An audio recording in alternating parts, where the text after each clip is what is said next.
Hello and welcome. You're watching FI. I am Sonal Mehrotra Kapoor.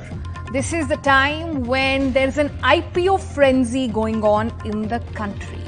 IPOs, a lot of them startups like Nykaa, Paytm, OYO, a lot of them bringing in so much of a success story.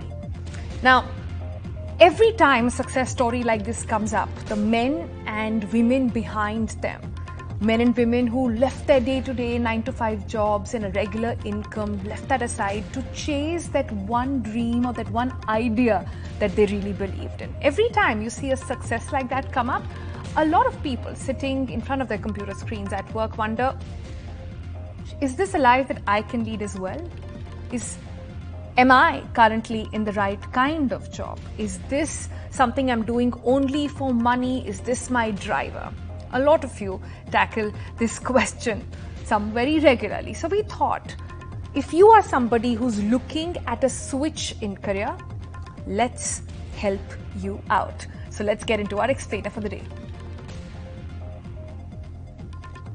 So how to change your career path really? Well, first you have to decide if you want to change industries altogether. You have to brainstorm careers, you have to research potential job matches as well and make an action plan.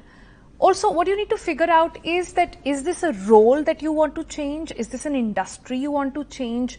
What is really that you are chasing as of this moment? You have to figure out what is brand you and then figure out how to reach that brand you.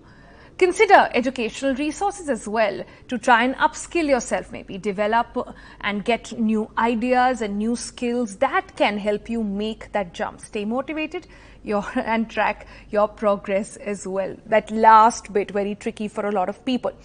Next, we looked at why do people change careers firstly? Well, some for better pay, some for less stressful work profiles, better work-life balance, yearning for a new challenge could be one. And no longer just looking and pushing in for the same thing every day. You feel not motivated at work, you feel there is no passion in your present existing profile. Well, these are some of the reasons why people often tend to take a break from career, want to make a switch as well. Now, but how to calculate if you fall in that category? For that, we've got 10 signs that tell you that it's time for you to change your career. Your body, as a lot of experts says enough, always exhausted, aching limbs, your job is impacting your self-esteem, not confidence, but you feel suggestions aren't being taken at all. You are only there for the money. That is a giveaway. Now, your dream is of a different career. This is not what you imagined yourself in at that particular age. It happens to people at 30s, at 40s, some much later as well. You feel like you're lacking energy, you are eternally bored, you've become disconnected from your passions altogether, and you're jealous of your friends' jobs. Now, you're becoming, say, pathetic to change as well, and you would leave if you could. That is something that you have to realize. Your friends don't recognize you, mark differences in your attitude as well, and well, you're always stressed. If you are showing any of these signs, it basically means that it might be time for you to take a break from your career. This could be impacting your mental health as well. Physically, of course, signs will come in much earlier. But what is a wise way to go about it? For that, let's bring in some experts. Joining us today is Dhaval Mehta, founder, CEO, TNI Career Counseling. Also with us is Usha. She's India's leading career counselor. Also with us is Shyam Sadasivan. He is a career coach and trainer as well. Shyam, let me begin with you. I've pointed out what a lot of people feel a lot of times in a month, forget a year. So when one does come with a feeling like that, how do you decide that this is time? Because urges, you might have a bad day at work and you might have a urge to just quit everything and go. We see a lot of it all around us all the time. So tell me and help our viewers understand, when do you know it's time? Firstly, thank you so much for having me, Sonal. It's a pleasure to be here. When is it time? It's important to, I think, make this decision based in what you want for the future, not what is happening in the past. a lot of people come to me talking about feeling stuck in their careers, wanting to change something, and all the things you listed are very common in 30s and 40s, where people feel like something is going wrong. It's very important to shift the energy from the past, which is very reactive, to make it an active change to what you want in the future. So when is it a right time to change? When you have a better view of what you want next. And that a lot of that comes through experimentation and acting and trying out new things. So I'd say, in a nutshell, when is it time to know when to change? It's when you have a feel for what's coming next. Yeah, but not a lot of people can take that plunge, can they? You constantly hear people crib and cry about what they do, how they do, work pressure, not liking it, don't like people I work with, but they don't know how to follow through and take the next step as well. Usha, if you could guide us on how to take that next step. Yes. Hi, good evening. Nice to be here and thanks for inviting me. Yes, it's always a very difficult decision for most young people. And I would say not just young, even older people are doing it. But I think this pandemic period has given everybody a wonderful chance to reassess their goals. Because the whole work environment has changed. The physicality of an atmosphere, an office atmosphere has got diluted. It's a very hybrid kind of an environment right now that many of us work from. So it gives young people a chance of now trying to experiment because they've had a little bit of stay at home and work, work with other, stresses of different kinds, work from home. All of these are probably opportunities, I would say, of trying to work out now what should I want to do. But I think the major issue, and I think when you, in your introduction, you mentioned it, each one has to do a little bit of introspection and look at what is brand me or brand you, as you call it. What are my skills? What have I developed over the years? What do I do best? What would I like to continue with?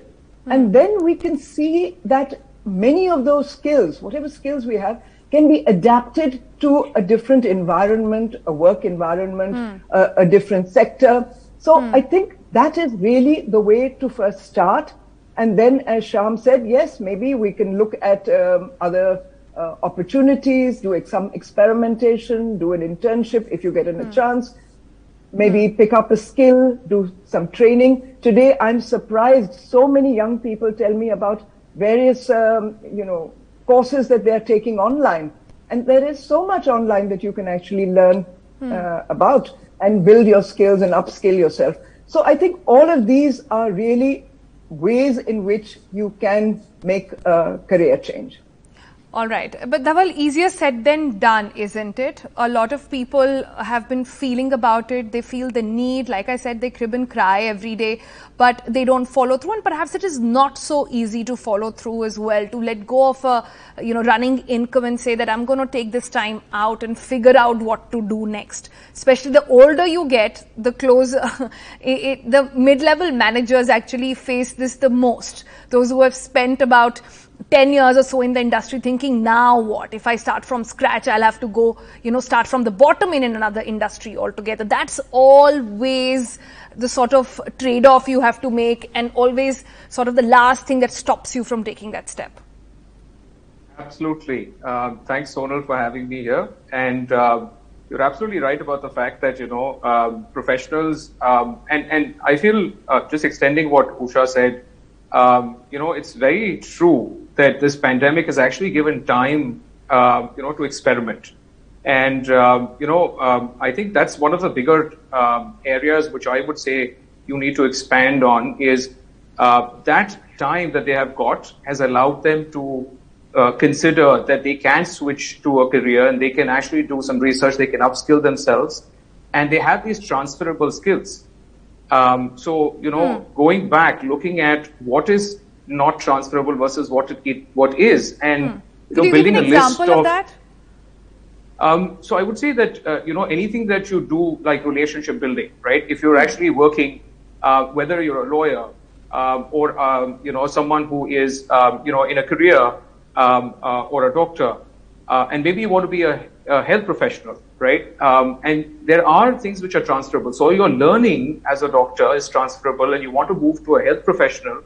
for instance, you can actually take all of that learning and still move towards, considering administration of a hospital, right? So that's what I mean when I'm saying that you're going to have transferable skills. So many of them during this pandemic actually realized that, even doctors who were, working with patients, they also realized that there are so many other things that they've actually got. And now I might want to specialize or look at something else, maybe administration of health facilities. A lot of them actually figured that out during this pandemic. Right, but Shyam, are there any tests? Like, is there a more sort of concrete way of putting it down on paper? Sort of make a balance sheet of what you're good at, what you're not good at. It's just something, a thought in your head. I mean, these decisions can't be taken in a spur of a moment. You've had a... Absolutely not. Absolutely not. So you need to really be... If Shyam can answer that question, please, and take us through. I know there is a psychometric analysis that is done. I know a lot of people, there are mid-level career counselings also available, and there are tests, etc., to understand if you're in the right place, the right time of your career or no. Absolutely. Absolutely. And, building on what has been said so far, psychometric assessments are largely about what you do well. And what happens over time, especially for mid-career professionals, is we lose sight of what we are good at. We're just kind of going with the flow, doing what needs to be done, and we lose sight of what our real core strengths are. So what psychometric assessments can really help is outline what your real strengths are. Some of these can be transferable, some of these can be core technical skills, for example, and some of these, and this is the most interesting bit, can be transferable, like Dhaval said. And if these assessments are helping you find, for example, I work a lot in technology, so suppose you're an engineer, and you're very good at analysis, hey, maybe you could go into banking, maybe you could be a business analyst, maybe you could go into numbers-oriented, analytical thinking, and that's an option that's available to you. It is very, very difficult to create a career shift based on what you think you don't do well. I think the most important shift that we need to make in our thinking and our mindset is that we build on top of what we have, right? Instead of working through criticisms and what we need to become better at. It's very important to always stay in tune with what you're very good at, both using tools like assessments, psychometric assessments, and getting feedback from others.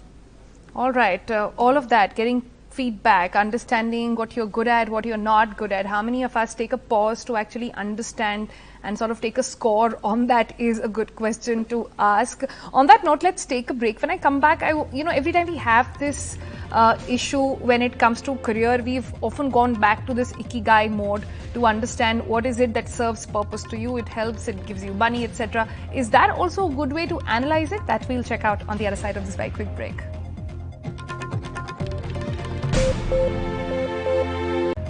Welcome back. Are you also one of those thinking about making a career switch, not happy in your present job and wondering how to go about it? Well, this is the program where we are trying to bring you some of those answers. Let's go back to our panel now and let's go to Dhaval now to try and understand. You were making a point earlier about how, people need to understand that there is so much that they can work upon. There is so much that can be done in, upskilling themselves, etc.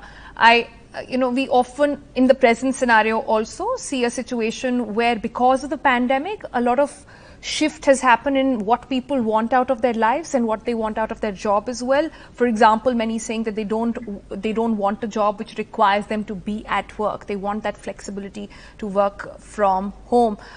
Is that something you think will stick around? Is here to stay? Will bring in some of those changes, even how industries are looking at talent? So that's a very interesting question, Sonal. And, the answer is that it's definitely going to need some flexibility. I feel that, what everyone's realized is that, the traveling that goes into, having a 5 or 6 day work week needs to be lesser. So everyone wants more flexibility in some ways. I feel that we'll have to see if it's here to stay. What most of them want is that they want to be back in the office live also. So maybe a 4-day week is something which a lot of them have been really talking about. So I see that that's possibly what we could be, what we could see going ahead. But I think it'll pan out. Probably the next 6 months will be how the vaccine situation is around. How the booster doses are. There's a couple of questions to that also. So I think that many of them it'll vary. I actually wanted to go beyond that because it's not just about vaccines. This has made people realize And some companies or some industries, at least, if I can start by saying that, and Usha can weigh in more on that, have started to believe that, work can happen with employees being home. And I think it's something that differs from industry to industries, what we've discussed in our other shows as well. But Usha, weigh in on this point? Yes, I think a large number of industries have realized that it is easier and people stay more motivated when they can have flexi hours, as it is now called. They can come in when it is required, when they have those big time meetings, or they need to do some essential work which requires a lot of interaction with other colleagues.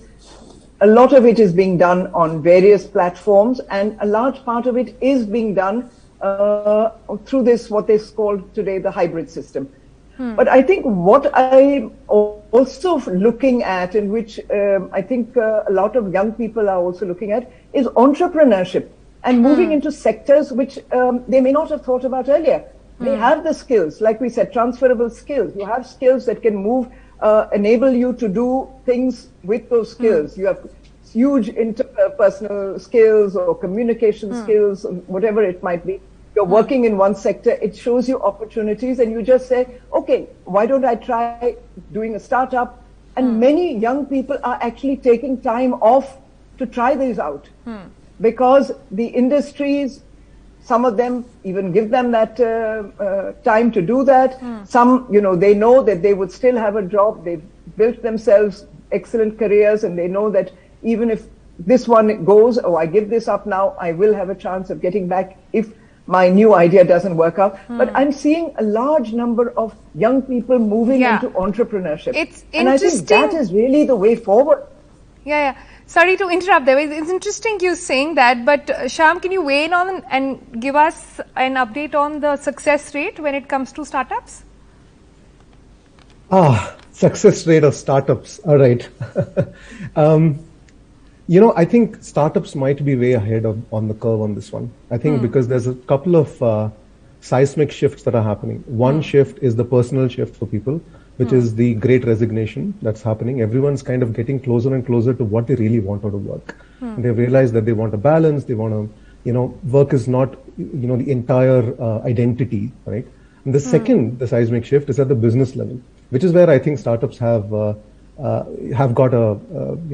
way ahead of maybe some of the larger organizations which have been a little staid or archetypical in their ways of saying you got to clock in at a certain time, you got to be physically present, and so on. So the two seismic shifts I see is one, on a personal level, people realizing what work really means to them, and second is organizations realizing that remote work is actually possible. Right? It is. I mean, out of compulsion, it has happened for 18 months, but now that it is actually seen to be possible and working, what does that mean to the organization? So there's this interesting dynamic going on between individual desire and organizational shifts, I think. But I do think it's a industry to industry specific question and a decision that is taken as well. For example, some industries can work and can operate without having people present. And the reason I asked you about the success rate is also because what we hear is the success story. What often gets lost is the thousands that did not work. And a lot of people then managing, so many people I know or we all know who tried to do something, did not, and then when they came back, there is another level of complication altogether. So, to keep yourself motivated and go through that entire process, have the right kind of partners and funding, etc., is something that needs to be calibrated. I wonder if there is a model available for that. Is anybody aware about that? If there is a model, if somebody has written something about it, where people have discussed on what is like the template to do a startup. So, I mean, I can just weigh in on this part, Sonal. I can just tell you that you're absolutely right that it's fairly challenging. There are two aspects to, when you're looking at a startup is what I've seen recently is that a lot of even CEOs of companies, were doing really well. They started going into the startup mode and, saying, okay, I want to leave this because I've been working on this for 17, 18 years. Now let me go ahead. I mean, you saw the listing for Nykaa today, right? I mean, she was an ex-banker, someone I worked with personally. I mean, it's been phenomenal growth, right? Mm. And I've seen CEOs like that also right now. CEOs have can do it. It's easier for CEOs to do it. So they take. It's Sonal, that's what they do. difficult for the marketing manager, for the mid-level people to take that shift, and they are the ones who are most burdened with work. Absolutely, I agree with you. But that's where they take the younger talent, right? They are not going to do all the work themselves. They'll probably put in the amount of experience and maybe the resources and the money. But then you're going to get the younger talent, really. And that's what's driving the younger talent. To be honest, I've seen most of them between 20s. I mean, there was a story just recently about how a college dropout, 19 years old, raised money he dropped out of going to Stanford University and they got $60 million. So I'm just saying that from a perspective of entrepreneurship, right, it is difficult. It's challenging. That road is extremely challenging. But many of them want to try that, even at this time. Right. Last 30 seconds, please. Usha was saying something. They do want to try that, and they do try. And I think the real point is that even if they fail, and they fail once or twice, the learning curve is huge. Because when you fail and fall, you learn a lot more, and then you try and reinvent yourself in a different way. And I think all of those is incremental in terms of the growth in your career and in the whole career goal that you're trying to I'm very happy about to. both the examples that Dhaval picked up. One of the Nike IPO, you will of course listen from the woman herself on this channel very soon, shortly from now. And the other people you talked about, the dropouts from Stanford, they might be joining us soon on FYI. So, well, certainly for one thing, I think I'm in the right place. I really hope everybody else finds their place as well. Thanks so much, guys, for joining us on this very fascinating discussion. That's it on FYI today. See you tomorrow. Bye-bye.